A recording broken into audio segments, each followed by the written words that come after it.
Hello, folks. I want to talk to you here a little bit about heredity and physical fitness, and whether or not you're genetically predisposed to a long life or what. But anyway, I want to talk to you a little bit about me and my family and our genetics, and tell you what you can do to help prevent premature aging. I'm 79. I just had a birthday, as a matter of fact, a couple of days ago. And so I will never have another birthday in the 70s. Next one will be the big 80. My mom, talked to you a little bit about her. She died at the age of 83.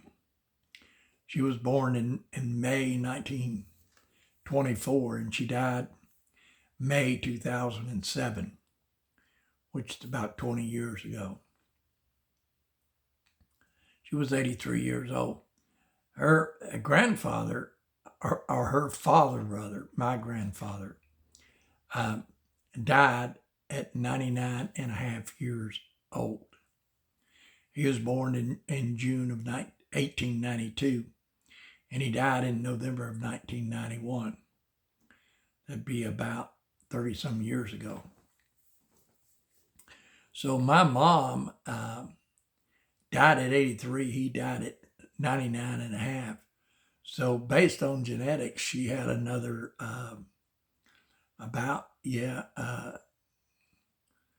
another about 17 years of life ahead of her based on her genetics.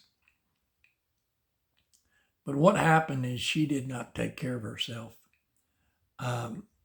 She liked to lay in bed and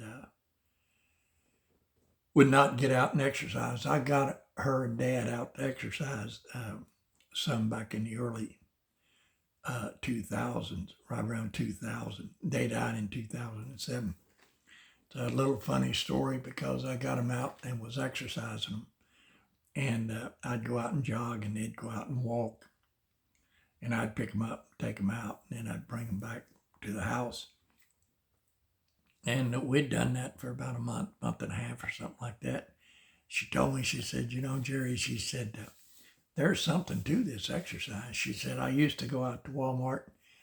She said, I'd park my car, and she said,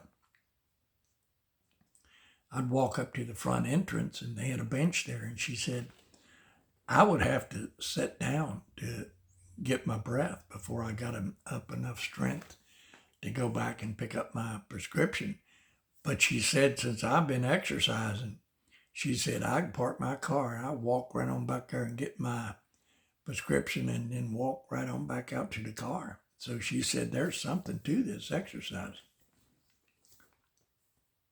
Well, anyway, the thing about it is, I was out driving around with them one day and talked to them about exercise, and I kind of threatened to hike them up to the top of a mountain, and that kind of scared my dad.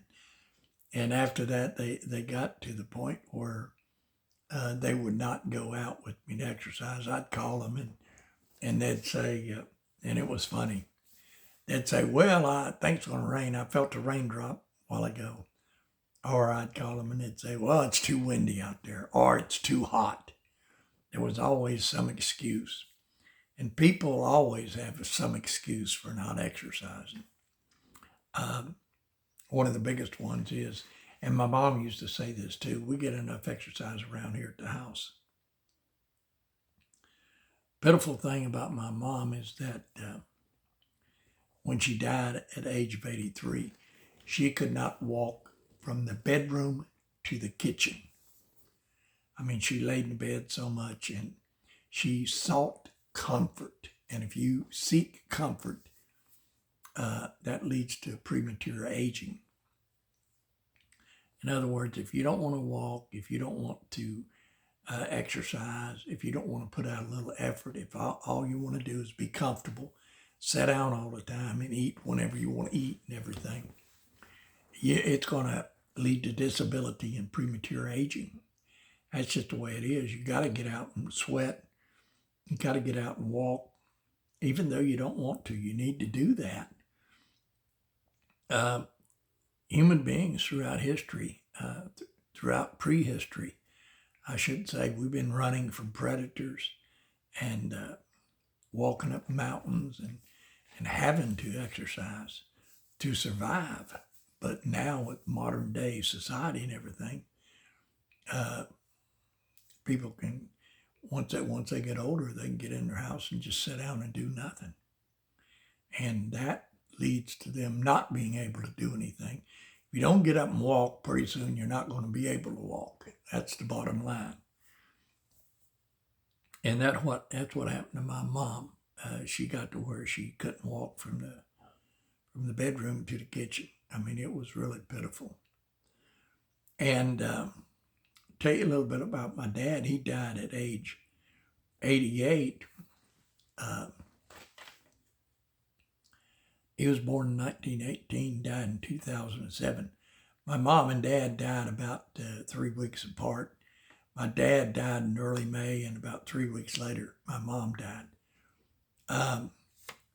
My dad's dad lived to be the age of 97, and he was born in 1891, and he died in 1988. His name was Charlie W. Austin, and my dad's name was Charles L. Austin. So my dad had another good 10 years of life left, had he have taken care of himself. But he didn't. He smoked a lot when he was young, and I smoked a lot too. When I was young, I started smoking when I was 15, and I smoked up. I reckon I was around 52, 53 when I quit cold turkey, and I quit cold turkey because I knew that if I didn't quit, I'd be dead the next week or the next day. I mean, it was hurting me so bad in my lungs that I just had to quit, and I did. I also, many years when I was smoking, I did a lot of jogging and exercising because I was in the military, and I needed to do that to stay in physical condition. And so I did that, and that kept the smoking from hurting my lungs so much.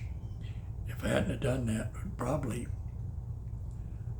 would maybe have died of cancer or something as a result of that smoking.